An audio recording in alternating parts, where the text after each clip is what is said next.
Hello students, आज हम करेंगे 5.1 में क्वेश्चन नंबर 4। 3 तक आपको करा दिया है। आगे है question number 4। Which of the following are AP. आपके पास क्या गिवन है? एपी गिवन है भी और नहीं भी, क्योंकि आपको क्या बताना है, इन सभी सीक्वेंस को ये बताना है कि एपी है या नहीं। अगर एपी है तो find the common difference and first right 3 more term. अगर एपी है तो आपको उनकी फर्स्ट टर्म बतानी है, कॉमन डिफरेंस निकालना है और आगे की 3 टर्म और फाइंड आउट करनी है। तो सबसे फर्स्ट पार्ट है एपी क्या होती है? अगर सभी टर्म्स के बीच का जो कॉमन डिफरेंस है वो अगर सेम आ रहा है तो वो क्या कहलाएगी? एपी कहलाएगी। तो सबसे पहला स्टेप इन सभी एपीज को फाइंड आउट करने के लिए एपी है या नहीं है, उसके लिए क्या करना होगा? हमें इन सभी टर्म्स का कॉमन डिफरेंस फाइंड आउट करना होगा। अगर इन सभी टर्म्स के बीच में कॉमन डिफरेंस सेम आ रहा है तो ये क्या कहलाएगी? एपी कहलाएगी। तो यहाँ पे a1 की वैल्यू कितनी है? 2, a2 की वैल्यू कितनी है? 4, a3 की वैल्यू गिवन है 8 और a4 की वैल्यू गिवन है 16। अगर इन सभी का डिफरेंस इक्वल आ रहा है, जैसे कॉमन डिफरेंस को हम किससे रिप्रेजेंट करते हैं? d से, a2 माइनस a1। a2 की वैल्यू 4 है, a1 की वैल्यू 2 है। यहाँ पे जो डिफरेंस आ रहा है वो कितना आ रहा है? 2 आ रहा है। सेकेंड टाइम फिर कॉमन डिफरेंस निकालेंगे, a3 माइनस a2, 8 माइनस 4। यहाँ से जो डिफरेंस की वैल्यू आ रही है वो कितनी आ रही है? 4 आ रही है। एपी तो कितनी है? एक ही है, बट कॉमन डिफरेंस की वैल्यू क्या आ रही है? डिफरेंट आ रही है। तो ये सीक्वेंस क्या नहीं कहलाएगी? एपी नहीं कहलाएगी। अगर यहाँ पे दोनों जगह डी की वैल्यू सेम आती तो क्या कहलाती है? एपी कहलाती। यहाँ पे डी की वैल्यू 2 है, यहाँ पे 4 है, तो ये क्या नहीं होगी? एपी नहीं होगी। ऐसे इसका सेकंड पार्ट है 2, 5/2, 3, 7/2। यहाँ पे भी ये a1 की वैल्यू है, ये a2, a3, a4 and so on. a1 की वैल्यू कितनी आ जाएगी? 2, a2 की वैल्यू 5/2, a3 की वैल्यू गिवन है 3 और a4 की वैल्यू गिवन है 7/2। डिफरेंस निकालना है, a2 माइनस a1, a2 की वैल्यू 5/2, a1 की वैल्यू कितनी है? 2 है। यहाँ से इनका एलसीएम 2 आ जाएगा। 2 1 जा 2, 5 1 जा 5, 1 2 जा 2, 2 2 जा 4 होता है। यहाँ पे डिफरेंस की वैल्यू कितनी आ गई? 1/2 आ गई। सेकंड फिर फाइंड आउट कर लो, d is equal to a3 minus a2, यानी कि नेक्स्ट वाली 2 टर्म में फिर कॉमन डिफरेंस फाइंड आउट करेंगे। a3 की वैल्यू कितनी है?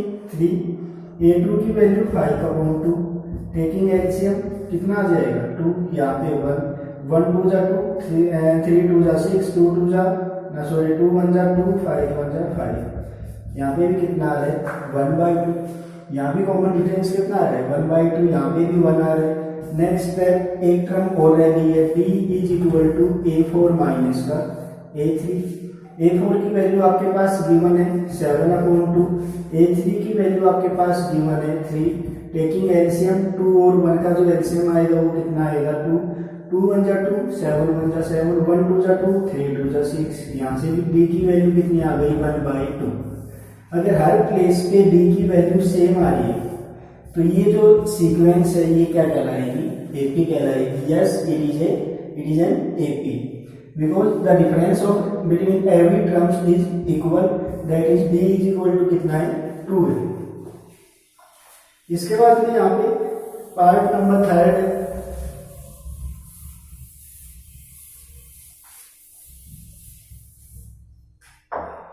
पार्ट नंबर 3 देखो, a1 की वैल्यू कितनी गिवन है? -1.2, a2 की वैल्यू कितनी है? -3.2। ऐसे ही a3 की वैल्यू आपके पास गिवन है -5.2 और a4 की वैल्यू गिवन है -7.2। यहाँ से d की वैल्यू निकालो। एक्चुअली जो फॉर्मूला होता है वो क्या होता है? an+1 minus an। यहाँ पे आप n की वैल्यू पुट करके किन्हीं भी 2 टर्म के बीच से क्या फाइंड आउट कर सकते हैं? कॉमन डिफरेंस फाइंड आउट कर सकते हैं। पुट कर दो, put n is equal to 1, जहाँ पे n है वहां पे 1 पुट कर दो। 1 + 1 कितना हो जाएगा? 2, ये 1। a2 की वैल्यू है माइनस का 3.2, A1 की वैल्यू है माइनस का 1.2। सबसे पहले साइन को सोल्व करेंगे। माइनस का 3.2 माइनस माइनस क्या होगा प्लस 1.2। 3.2 में 1.2 को माइनस कर दो, कितना आ जाएगा 2 आएगा और इसका नेगेटिव का। दोबारा पुट n की प्लेस में क्या पुट कर दो 2 पुट कर दो। d की वैल्यू कितनी आ जाएगी 2 + 1 कितना होगा 3 माइनस का A2। A3 की वैल्यू आपके पास गिवन है माइनस का 5.2 माइनस A2 की वैल्यू है माइनस का 3.2। 5.2 प्लस 3.2, यहाँ से जो d की वैल्यू आएगी ये भी कितनी आ जाएगी 2 आ जाएगी। एक टर्म के लिए और फाइंड आउट कर लो। d = A4 माइनस का A3 माइनस का 7.2 माइनस 5.2 माइनस का 7.2 प्लस का 5.2, ये आपके पास आ जाएगा माइनस का 2। कॉमन डिफरेंस हर प्लेस में कितना आ रहा है d = -2, तो ये क्या हो जाएगी आपके पास एक AP हो जाएगी।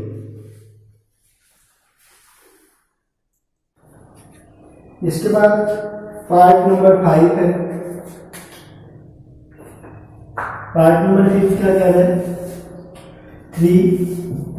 3 प्लस √2 3 प्लस 2√2 और 3 प्लस 3√2। आपको क्या करना है सबसे पहले तो ये फाइंड आउट करना है कि गिवन सीक्वेंस AP है या नहीं है। इसके बाद में कॉमन डिफरेंस और आगे की 3 टर्म्स और फाइंड आउट करनी है। लास्ट वाले पार्ट में हम फाइंड आउट नहीं की थी, ध्यान नहीं रहा। हमें क्या करना है कि आगे की 3 टर्म और फाइंड आउट करनी है। वैसे आपको बता रखा है कि टर्म कैसे फाइंड आउट करते हैं। आपके पास A1 की वैल्यू है, कॉमन डिफरेंस की वैल्यू आपके पास आ गई थी। डायरेक्ट nth फॉर्मूले में पुट करके क्या करेंगे टर्म फाइंड आउट कर सकते हैं। यहाँ पे सॉल्व करके देखेंगे। देखो A1 की वैल्यू कितनी है 3, A2 की वैल्यू 3 प्लस √2, A3 की वैल्यू है 3 प्लस 2√2, A4 की वैल्यू है 3 प्लस 3√2। सबसे पहले तो ये फाइंड आउट करना है कि ये AP है या नहीं। AP के लिए d की वैल्यू यानी कि common difference A2 minus A1 3 plus √2 minus का 3 कितना आ जाएगा √2। फिर दोबारा कॉमन डिफरेंस फाइंड आउट करेंगे A3 माइनस A2, ये 3 प्लस 2√2 माइनस का 3 प्लस √2। यहाँ पे जो ब्रैकेट है ये कंप्लीट टर्म के ऊपर लगाना होगा क्योंकि ये क्या है कंप्लीट एक टर्म है। सबसे पहले माइनस साइन को अंदर मल्टीप्लाई करेंगे। ये माइनस का 3 माइनस का √2 प्लस माइनस कैंसिल 2√2 में 1√2 माइनस करेंगे तो कितना आ जाएगा √2। आप देख रहे हैं कि हर जगह जो d की वैल्यू है वो क्या आ रही है सेम आ रही है, तो क्या हो जाएगा दिस सीक्वेंस इज AP। अब आपके पास A1 की वैल्यू भी है 3, d की वैल्यू आपके पास आई है √2। आपके पास 4 टर्म गिवन है यानी कि next 3 term A5 A6 A7। A5 क्या होता है A प्लस 4d के इक्वल होता है। A की वैल्यू 3 है, 4 की वैल्यू 4 होती है, d की वैल्यू √2, तो A5 की वैल्यू कितनी आ जाएगी 3 प्लस 4√2। वैसे आप A6 की वैल्यू फाइंड आउट कर सकते हैं। A6 क्या होता है A प्लस इससे एक कम कितना आ जाएगा 5d। A की वैल्यू 3 प्लस 5√2, ये आपके पास 3 प्लस 5√2 A6 की वैल्यू आ जाएगी। फिर A7 की वैल्यू फाइंड आउट कर लो। A7 होता है A प्लस 6d। जो भी टर्म निकाल रहे हैं यहाँ पे एक कम से मल्टीप्लाई कर दे रहे हैं। 7 टर्म निकाल रहे हैं तो 6 से मल्टीप्लाई कर दो। 3 प्लस 6√2, ये आ जाएगी आपके पास A7 की वैल्यू। ऐसे नेक्स्ट पार्ट है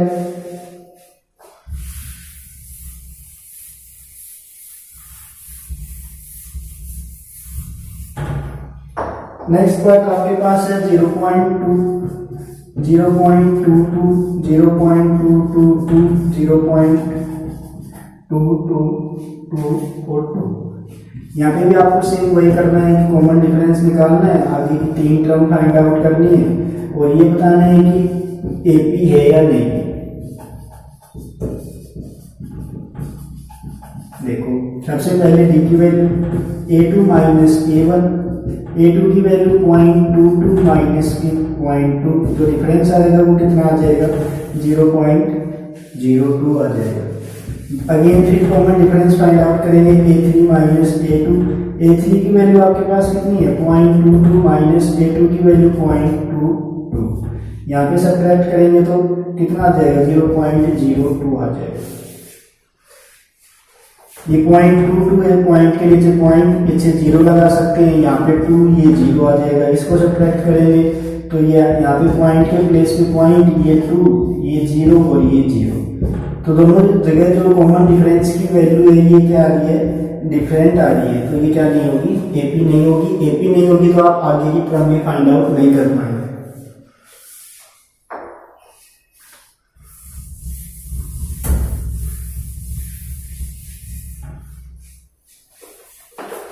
इसके बाद में पार्ट नंबर 9 पार्ट देखो 1, 3, 9, 27। A1 की वैल्यू है 1, A2 की वैल्यू है 3, A3 की वैल्यू है 9 एंड A4 की वैल्यू है 27। सबसे पहले common difference A2 minus A1 ये आ जाएगा 3 माइनस 1 2 के इक्वल। सेकेंड अगेन फिर फाइंड आउट करेंगे A3 माइनस A2। A3 की वैल्यू 9 माइनस 3 6। दोबारा D की वैल्यू किसके इक्वल आ रही है 6 के इक्वल। दोनों जो कॉमन डिफरेंस है वो क्या है डिफरेंट डिफरेंट वैल्यू है, तो यहाँ से क्या आ जाएगा it is not an AP। ये क्या नहीं होगी अरिथमेटिक प्रोग्रेशन नहीं होगी, क्योंकि यहाँ पे जो कॉमन डिफरेंस की वैल्यू है ये क्या नहीं आ रही है सेम नहीं आ रही है। तो सेम आती तो क्या कहलाती AP कहलाती। इसके बाद में 11th पार्ट है। 11th पार्ट आपके पास गिवन है A स्क्वायर A की पावर 3 A की पावर 4 एंड सो। ये बताएंगे कि गिवन सीक्वेंस AP है या नहीं।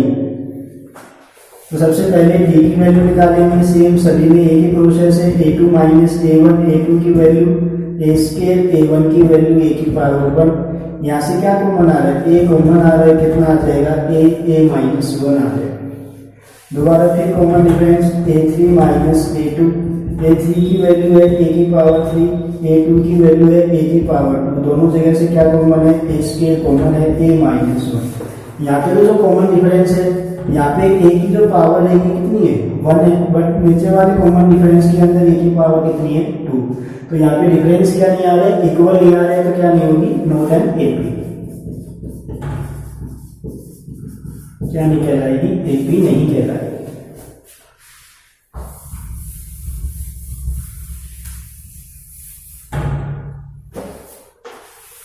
इसके बाद में पार्ट नंबर 12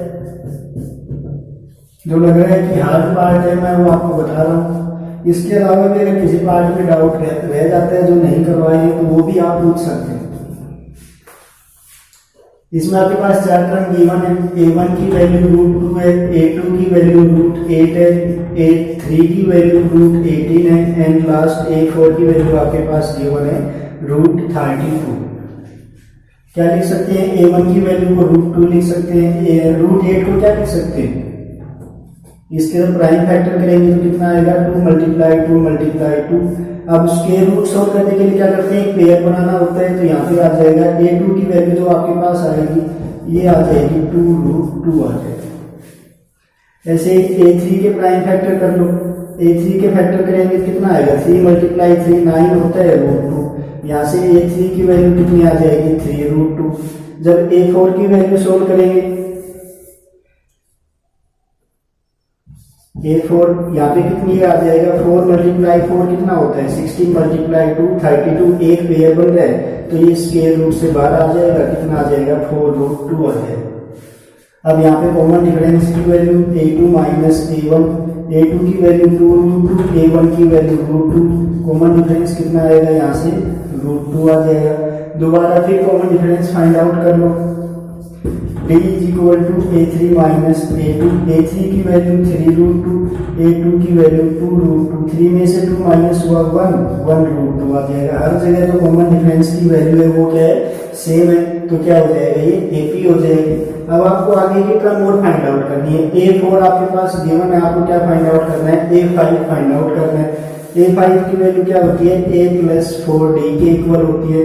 ए की वैल्यू आपके पास √2 है प्लस 4, डी की वैल्यू आपके पास कितनी है √2 है। इनको ऐड करेंगे तो यहाँ 1√2, ये 4√2 कितना बन जाएगा 5√2। अगर गिवन एपी की फॉर्म में लिखना चाहते हैं तो इस 5 को जब स्क्वायर रूट के अंदर लेके जाएंगे तो क्या करना होगा, 2 बार मल्टीप्लाई करना होगा।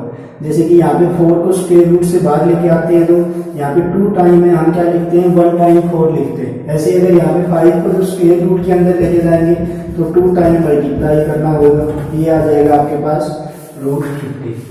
A6 फाइंड आउट करो सेम मेथड से, a प्लस 5b √2 प्लस 5√2 आपके पास आ जाएगा 6√2। स्क्वायर रूट के अंदर लेके जाएंगे तो 6 36 यानी कि 6 मल्टीप्लाई 6 36 मल्टीप्लाई 2 कितना आ जाएगा √72। ऐसे क्या करेंगे, आगे की टर्म फाइंड आउट कर लेंगे।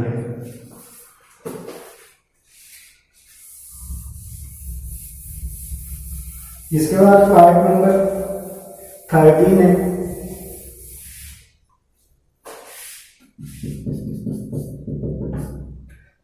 √3 √6 √9 √2 है। आपको ये बताना है कि गिवन टर्म्स एपी बनाती है या नहीं बनाती है। तो सबसे पहले डी की value a2 minus a1, a2 की वैल्यू है √6, a1 की वैल्यू है √3। अब इस 6 को ये प्राइम नंबर है, आप इसको किसी फॉर्म में नहीं लिख सकते, इसको कंप्लीट स्क्वायर रूट में कन्वर्ट नहीं कर सकते।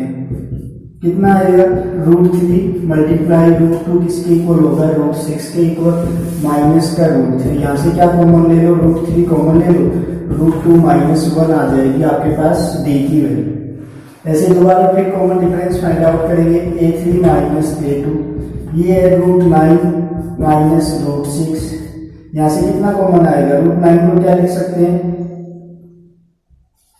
√3 मल्टीप्लाई √3 माइनस का √3 मल्टीप्लाई √2। यहाँ से कॉमन आ गया √3, यहाँ पे कितना रहेगा √3 माइनस √2। आप देख रहे हैं कि दोनों जगह तो कॉमन डिफरेंस की वैल्यू है वो क्या है, डिफरेंट है। तो यहाँ से ये क्या नहीं होगा, it is not an AP, ये एपी नहीं कहलाएगा। इसके बाद पार्ट नंबर 14 है, 1 की पावर 2 3 की पावर 2 5 की पावर 2 7 की power 2। Common difference find out करेंगे, a2 माइनस a1 3 की पावर 2 माइनस 1 की पावर 2 9 माइनस 1 कितना हो जाएगा 8। फिर दोबारा फिर कॉमन डिफरेंस फाइंड आउट करेंगे कि ये पी है या नहीं। तो 5 की पावर 2 माइनस 3 की पावर 2, 5 की पावर 2 कितना होगा 25 माइनस का 9 कितना आ जाएगा 16। आप देख रहे हैं कि दोनों जगह कॉमन डिफरेंस की वैल्यू क्या है, डिफरेंट है। अगर सेम आती तो क्या बन जाता है, एपी हो जाता है। बट अब जो डिफरेंस की वैल्यू आ रही है वो क्या है, अलग अलग है। तो 14th पार्ट भी क्या नहीं होगा, एपी नहीं होगा। इसके बाद में आप 15 पार्ट है, टर्म्स गिवन है a की पावर 2 5 की पावर 2 7 की पावर 2 73। a1 की वैल्यू आपके पास गिवन है 1, a2 की वैल्यू 5 की पावर 2 यानी कि 25, a3 की वैल्यू है 7 की पावर 2 होता है 49 एंड a4 की वैल्यू आपके पास गिवन है 73। यहाँ पे ये टर्म नॉर्मल नंबर में गिवन है, इन सभी स्केल को मैंने भी इसमें कन्वर्ट कर लिया, नॉर्मल नंबर में कन्वर्ट कर लिया। d की वैल्यू a2 माइनस a1, 25 में से 1 को माइनस किया कितना आ गया 24 सॉरी। सेम दोबारा फिर फाइंड आउट करेंगे, a3 माइनस a2 49 माइनस 25 ये भी कितना आ जाएगा 24। a4 माइनस a2 73 माइनस का 49 ये भी कितना आ जाएगा 24 आ जाएगा। देख रहे हैं कि हर जगह जो d की वैल्यू है वो क्या है, सेम है। तो ये जो गिवन सिस्टम है ये किसमें होंगी, एपी के अंदर होंगी। आगे आपको फाइंड आउट करना है, a5 की वैल्यू ये होता है a प्लस 4d। a की वैल्यू आपके पास 1 है, 4 की वैल्यू 4 है और d की वैल्यू कितनी है 24। तो अगर क्या करो, यहाँ से 4 की मल्टीप्लाई कर दो, 1 प्लस 16 और ये 9 कितना आ जाएगा 97। a5 की वैल्यू आपके पास कितनी आ जाएगी 97 आ जाएगी। ऐसे a6 फाइंड आउट कर लो, a प्लस 5d, a की वैल्यू 1, 5 मल्टीप्लाई 24, कितना आ जाएगा 1 + 24 5 जा कितना होता है 120। A6 की जो वैल्यू आएगी आपके पास कितनी आ जाएगी 121। ऐसे ही आप क्या करेंगे A7 की वैल्यू फाइंड आउट कर लेंगे। ये क्या होता है A + 6B के इक्वल होता है। A की वैल्यू 1 है, 6 × 24 1 + 24 की मल्टीप्लाई 6 के साथ करेंगे तो कितना आ जाएगा 144। ये आ जाएगा आपके पास 145 is the value of A7। तो यहाँ पे आपकी 5.1 कंप्लीट हो जाती है। अगर इसके अलावा किसी पार्ट में जो पार्ट नहीं करवाए हैं मैंने इजी समझ के लेफ्ट कर दिए, इसके बाद अगर उनमें डाउट रहता है तो आप पूछ सकते हैं, कमेंट में भी पूछ सकते हैं या मैसेज करके पूछ सकते हैं। चैनल को सब्सक्राइब कर दो, लाइक करो, शेयर करो। जो भी फ्रेंड्स घर पे स्कूल या नहीं जा पा रहे हैं तो उनके पास आप क्या कर सकते हैं शेयर कर सकते हैं, जिससे क्या करें वो भी घर पे बैठ के पढ़ पाए या नॉलेज गेन कर पाए। थैंक यू, धन्यवाद।